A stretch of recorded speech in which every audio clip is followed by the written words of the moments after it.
So in today's video, we are going to continue with the alternative future of the world, part 3. If you're going to enjoy this video, please like, share and subscribe. Try and hit 10 subscribers by the end of September. Let's dive right into it. So in the last video, we saw Siberia be born, and we also saw a war break out between the British Empire and the Ottoman Empire, with the Ottomans gaining Egypt. Now, continuing with that, we see some developments happening in Berlin's alliance over here, as it's kind of falling apart, as China over here is no longer really a threat to Japan, and Iran basically has not got anything out of being in the peace treaty. They thought they'd get some of land up here. So Japan over here doesn't feel like they need to be in this alliance anymore. Like, there's not really any threat over here. They don't really want anymore. They don't want anything, so they go ahead and decide to leave the Berlin alliance. And so with Japan dipping out, the USSR has ambitions. They want to expand into Eastern Europe and even down here into the Middle East. And basically, with Japan leaving, there's a massive power gap, and the Soviet Union proposes to, for some reason Italy isn't coloured in, as we see the USSR propose to France and Italy to basically invade Germany and basically win World War II. And France obviously agrees to this plan, and the USSR, they basically divide up Europe, and it sort of looks like this, with France getting, like, then the USSR getting all this. So yeah, France views Germany as weakened, especially after Japan leaves, and also Iran leaving the Union. So with these two developments, the USSR goes ahead and pulls the trigger by declaring war on Romania. This is basically seen as a sort of taster to see what Germany would do, and Germany's response to that being bang.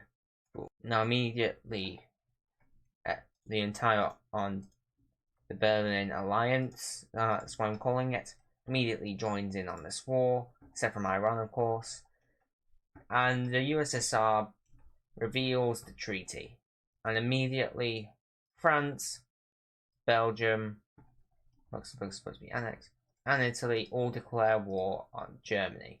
Now, this really isn't a world war. It does not look like a world war. This is just this war right here. Soviet troops immediately invade into the Baltic states that Germany annexed in the first episode, quickly capturing it and reclaiming their territory as their own. We also see a Soviet invasion into Austria-Hungary, and a continued invasion into Romania. As well as this, we see an Italian invasion into Albania, as they were kind of forced into this war by Austria-Hungary, as their influence over the Balkans is very big right now. So Germany basically has two options. They are ramping up their military right now, as there's a full invasion into their regions over here, and Germany and the defenses over here in France are very strong, so they decide to pull the old trick by declaring war on the Netherlands and invading the country in order to get around France's defenses, just like they did in the First World War in modern time, as they quickly captured the Netherlands, and Indonesia declares their independence from the Dutch, as they even enter into Belgium, quickly capturing the northern parts of the country. Now, Great Britain is basically it's very like thingy for Great Britain right now, as they want to get revenge. So they join the war on the side of France. And now it kind of looks uneven, right? In reality, Germany is the more powerful country here at the end of the day. So they rush through Belgium and enter into France, quickly capturing a majority of the northern territories. Now France is like, wait, where did this come from? We're smarter than this. And they look over to the Soviet Union and they basically say, you're on your own. I'm only here for the land, so I'll focused on the east, you focus on the west, and there we go. If you fall, I don't care. And this kind of hurts them. However, the Soviets are having some massive progress over here as they push towards Warsaw, quickly capturing the country and even entering into slowly towards Berlin.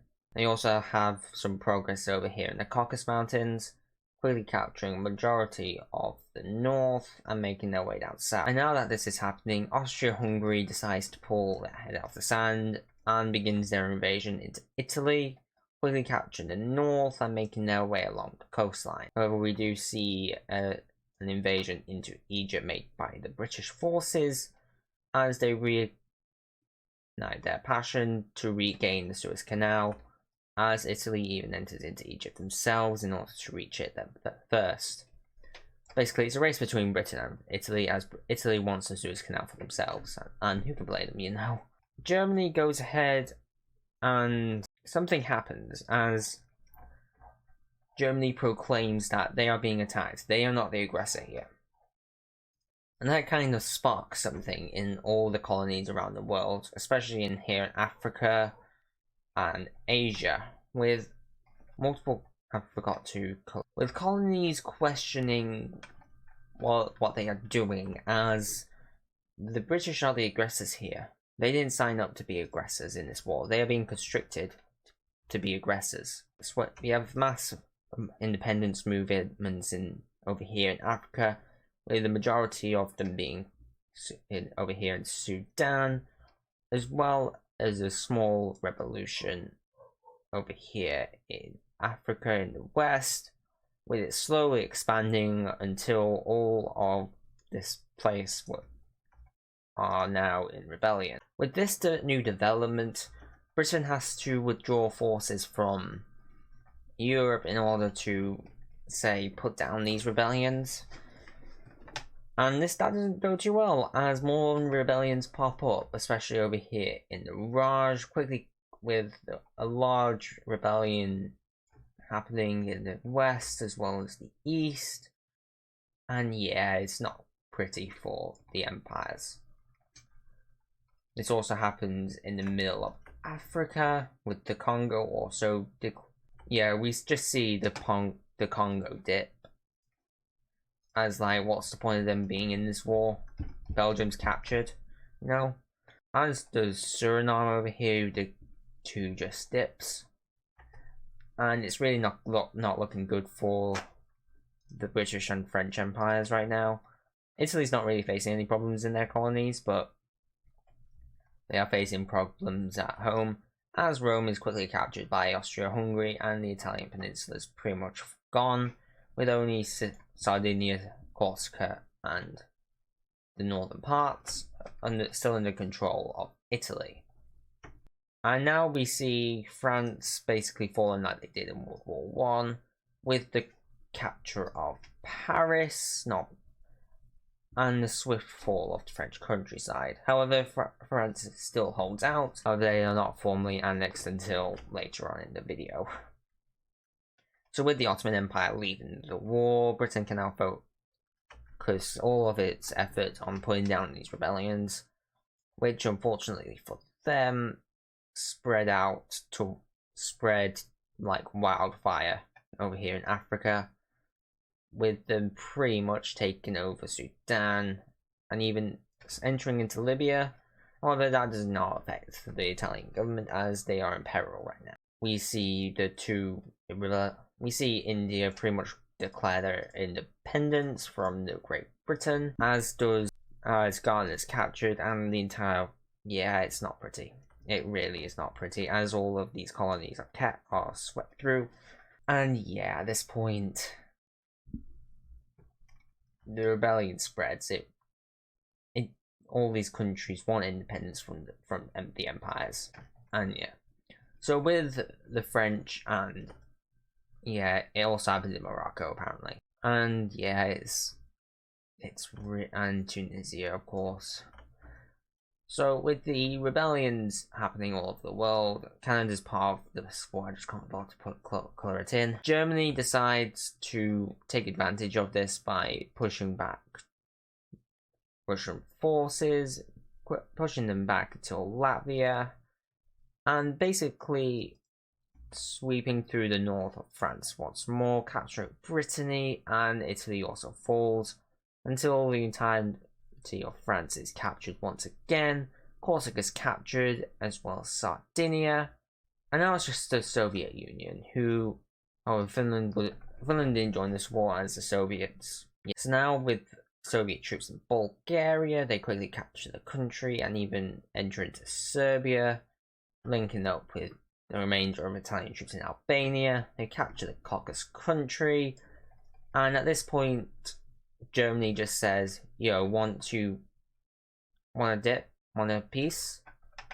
Soviet Union's like, no, because they're winning the war. Like they can so single-handedly win this war, but France is defeated. So Germany decides to push them back completely out of their country. However, they do not aid. So the Soviet Union is like, you want a dip? You want peace? You can have peace. And Germany will accept that, with no land exchanges happening between them. However, they are not going to be happy with France. And now Great Britain just has its own problems. So Germany signed an armistice with Great Britain, saying like, you have your own problems, we don't want any of your problems, so cede us some colonies and we'll be done with it. And they agreed to that. So they agreed to meet for peace, and World War II is once again a German victory. And so, looking at this peace treaty, Germany rules the world pretty much. They annex all of the Netherlands, all of Belgium, and a bit more of France. And so, looking at this peace treaty, we can see that Germany is basically the conqueror of Europe at this point. They've not made any border changes with the Soviet Union. However, they have annexed the Netherlands, Belgium, and a bit of France. We see Austria-Hungary lose France to the Soviet Union, but however annex a large portion of the Italian coastline.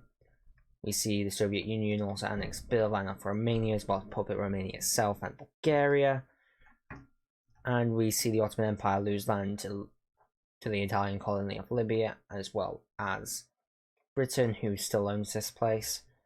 However, Britain and France both have lost colonies, as we see this sort of colony right here. I'm just going to call it the Ivory Coastline, because it's just on the coast.